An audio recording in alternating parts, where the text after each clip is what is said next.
নেত্রকোনার কলবাগাতা উপজেলার লিঙ্গরে ইউপির চেয়ারম্যান সাজির রহমান ভূঁইয়া বরখাস্ত হয়েছেন। তাকে বরখাস্ত করা হয়েছে স্থানীয় সরকার মন্ত্রণালয় থেকে, কারণ তিনি সরকারি কাজে বাধা দিয়েছিলেন, যেটা তার কোনো প্রয়োজনই ছিল না।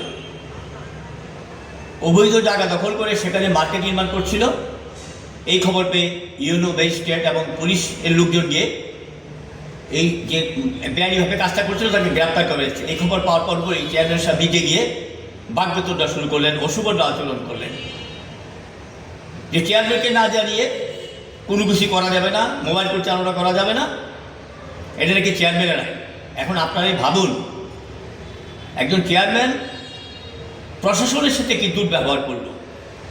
তবে একটা ভালো কথা হচ্ছে এবং ভালো লক্ষণ হচ্ছে, সরকার অত্যন্ত কঠোরভাবে এই ব্যবস্থাটা, এই বিষয়টা নিয়েছেন, গ্রহণ করেছেন এবং তাকে সাময়িক বরখাস্ত করা হয়েছে। এটা একটা দেশের জন্য উদাহরণ, অন্যান্য চেয়ারম্যানদের জন্য একটা উদাহরণ হয়ে থাকবে। আমি যে দলেই করি না কেন, প্রশাসনকে মানতে হবে, সরকারকে মানতে হবে। অতিরিক্ত ক্ষমতা থেকে, দলীয় ক্ষমতা থেকে কোনো অন্যায় করা যাবে না। তাহলে আমরা কোথায় যাব? চেয়ারম্যান একজন গণপ্রতিনিধি, তার তো মোবাইল কোর্ট সম্বন্ধে আইন জানা দরকার, কারণ উনিও তো সালিশ করে, ওনারা তো আইনের বিষয়টা ওনার অত্যন্ত নখদর করে থাকার কথা। ওনার এখানে গ্রাম আদালত রয়েছে, সেই বিচারও করেন উনি। সুতরাং কেন উনি সেই কাজটা করলেন আমরা জানতে পারি না, বুঝতেও পারি নাই। যাই হোক, উনি কিছুটা ক্ষমতার দাপট দেখিয়েছেন। কিছুদিন পরে নির্বাচন, উনি একটি দল করেন, সে দলে এমপি একজন মনোনীত হয়েছেন, প্রার্থী হয়েছেন, নির্বাচন করছেন, যাতে দলীয় প্রার্থীর উপর কোনো প্রভাব না করে দলীয় লোকদের সেদিকে খেয়াল রাখতে হবে।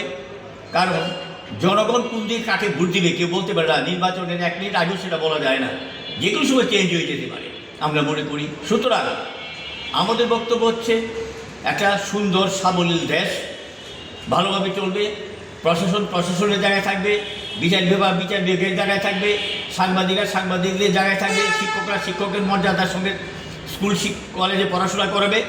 অর্থাৎ সর্বক্ষেত্রের জন্য একটা শান্তি বিরাজ করে, কেউ কারো প্রতিদ্বন্দ্বী হবে না।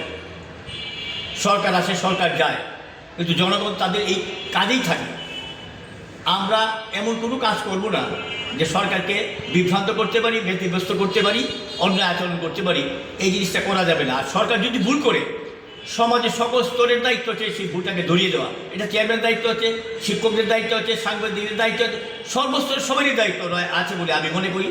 সুতরাং আমার এখানে বক্তব্য হচ্ছে যে চেয়ারম্যান যে কাজটা করছে এই কাজটা অন্যায়, এবং সকল ইউনিয়ন পরিষদের চেয়ারম্যানদের বলবো, আপনারা আপনাদের আইনসঙ্গত সচেতন হন। যদি কেউ অন্যায় করে তাকে ধরিয়ে দিন।